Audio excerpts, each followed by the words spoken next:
Hello everyone, this is Shruti Gadia. इस video में अपन करने वाले कंटिन्यू जो हमने चालू किया था contract of indemnity and guarantee. इस वीडियो में अपन देखेंगे डिस्चार्ज ऑफ श्योरिटी के बारे में। ये पूरा चार्ट है जो अपन कवर करने वाले हैं एक एक करके। तो चलिए शुरू करते हैं। आसान सा टॉपिक है, फटक से खत्म होने वाला है।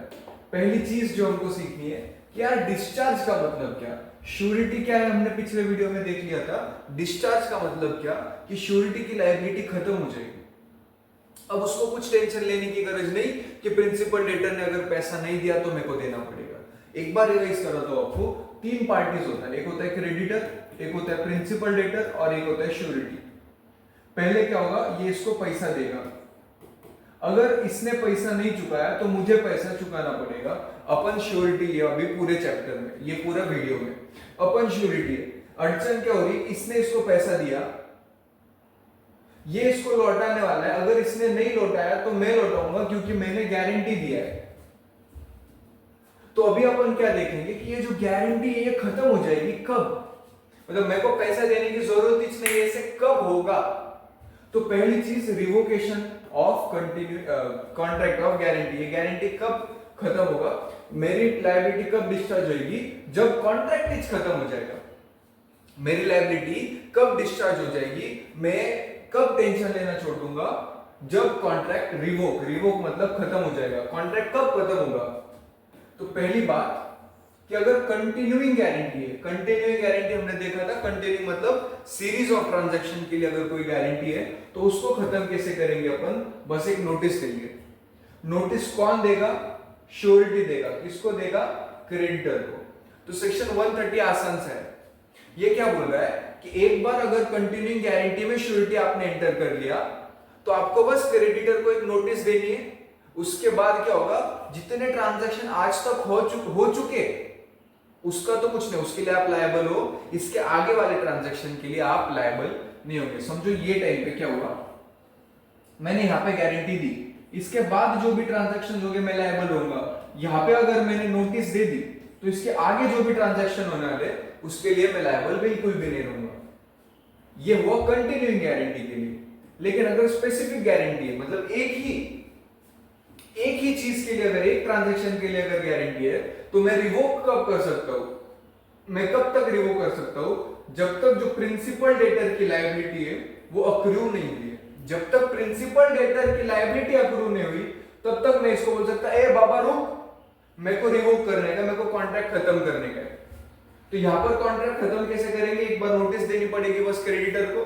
मैं क्रेडिटर को पैसे की जगह पे बस एक नोटिस दे दूंगा, कॉन्ट्रैक्ट खत्म हो जाएगा। फ्यूचर में, पास्ट में जो भी ट्रांजैक्शन होते हैं उसके लिए लायबल रहूंगा। और जो स्पेसिफिक गारंटी, एक ट्रांजैक्शन के लिए अगर गारंटी है तो वो ट्रांजैक्शन की लायबिलिटी अगर अक्रू नहीं हुई तो जाके मैं रिवोक कर सकता हूं। इसके आगे अगर श्योरिटी की डेथ हो गई, श्योरिटी की अगर डेथ हुई तो जो फ्यूचर ट्रांजैक्शन है उसके लिए लायबिलिटी खत्म हो जाएगी। लेकिन जो पास्ट ट्रांजैक्शन है उसके लिए मेरी स्टेट, मेरी मतलब जो जमीन जायदाद वगैरह थी वो लायबल रहेगी बस। और नेक्स्ट क्या बोला, बाय नोवेशन। नोवेशन हमने देखा था सेक्शन 62 में कि अगर मैं कोई फ्रेश कॉन्ट्रैक्ट बना दूं, पुराना कॉन्ट्रैक्ट खत्म करके अगर नोवेशन न्यू कॉन्ट्रैक्ट अगर बने तो उस केस में पुरानी कॉन्ट्रैक्ट के वजह से जो लायबिलिटी वो खत्म हो जाएगी, नया कॉन्ट्रैक्ट के हिसाब से देखना पड़ेगा। तो आसान सी चार चीजें कि बाबा कॉन्ट्रैक्ट ऑफ गारंटी कब रिवोक कर सकते हो अपन। तो चार तरीके, अगर कंटिन्यूइंग गारंटी तो नोटिस दे दो, स्पेसिफिक गारंटी देखो, अगर लायबिलिटी अगर अक्रू नहीं हुई तो आप खत्म कर सकते हो, या तो मर जाओ। कंटिन्यूइंग गारंटी के केस में अगर डेथ हो गई तो फ्यूचर ट्रांजैक्शंस के लिए लायबल नहीं रहोगे आप, लेकिन पास्ट ट्रांजैक्शन जो थे उसके लिए आपकी स्टेट लायबल रहेगी। और अगर कोई नया कॉन्ट्रैक्ट में एंटर हो गए हो तो पुराने कॉन्ट्रैक्ट की लायबिलिटी खत्म हो जाएगी। बढ़ते आगे अपन डिस्चार्ज करने का दूसरा तरीका। पहला तरीका क्या था, कॉन्ट्रैक्ट को ही खत्म करो। यहां पर इन्होंने दूसरा तरीका क्या बोला, कंडक्ट ऑफ क्रेडिटर। क्रेडिटर ने अगर कोई ऐसा कंडक्ट कर डाला कि जिससे मैं मानूंगा कि बाबा मेरी लायबिलिटी जो है वो डिस्चार्ज हो गई, मेरे को और कुछ टेंशन लेने की गरज नहीं।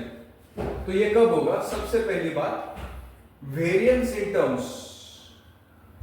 देखो एक बात ध्यान से देखो, ये क्रेडिटर है, ये प्रिंसिपल डेटर है और ये श्योरिटी। इसने इसको पैसा दिया, ये इसको पैसा देने वाला, तो इन दोनों के बीच में जो कॉन्ट्रैक्ट हुआ है उसकी टर्म्स एंड कंडीशन अगर चेंज कर दी, इस कॉन्ट्रैक्ट की अगर टर्म्स एंड कंडीशन चेंज हुई बिना कंसेंट ऑफ श्योरिटी, बिना इसको पूछे ये दोनों आपस में कुछ भी करे जा रहे, तो ऐसे केस में क्या होगा, ये जो इसने इसको गारंटी दी थी वो खत्म हो जाएगी। दूसरी बात, अगर रिलीज कर दिया प्रिंसिपल डेटर को, क्रेडिटर ने इसको बोला जा बाबा मैं तेरे से पैसा नहीं ले रहा, जा मजे कर, तो सिर्फ ये नहीं, इसके साथ ये भी मजे करेगा। अगली बात, मैं 3 बातें, पहला क्या बोला, कंपाउंड करा, इसने इसके साथ अगर कंपाउंड करा, कंपाउंड का मतलब ये वाला, अगर कोई टर्म्स ऑफ कॉन्ट्रैक्ट चेंज हो गया बिना इसके कंसेंट के, तो ये कॉन्ट्रैक्ट खत्म हो जाएगा।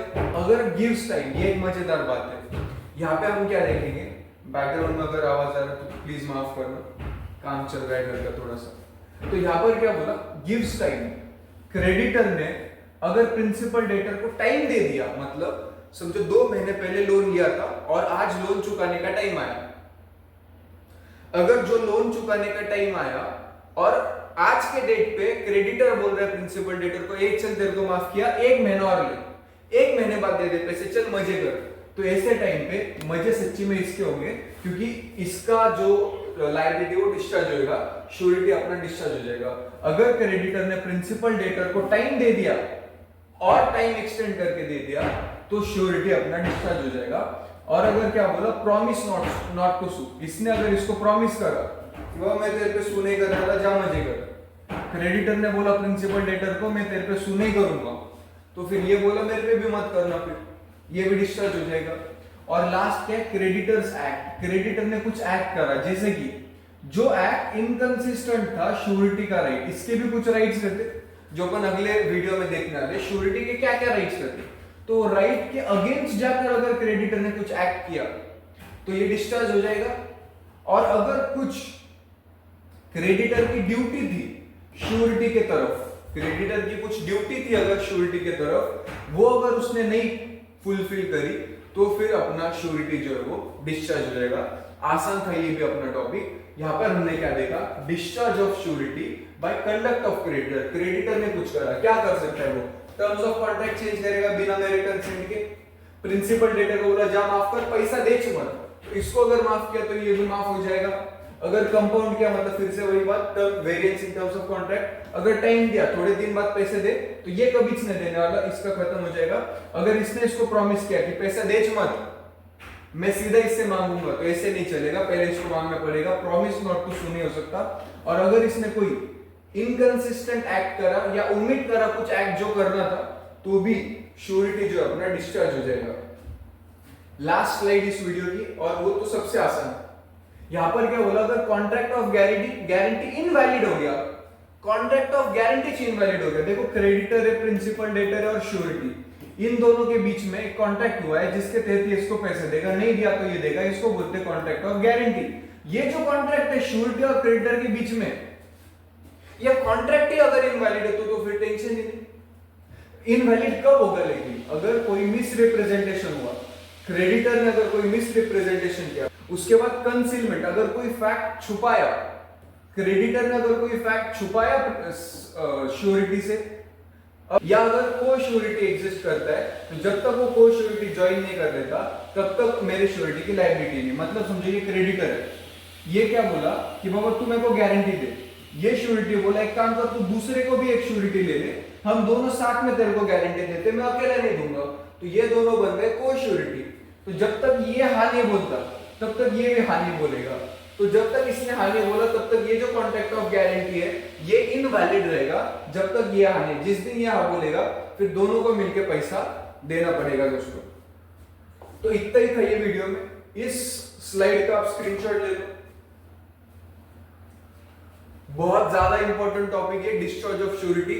मेरे हिसाब से इन तीनों में कोई एक टॉपिक पे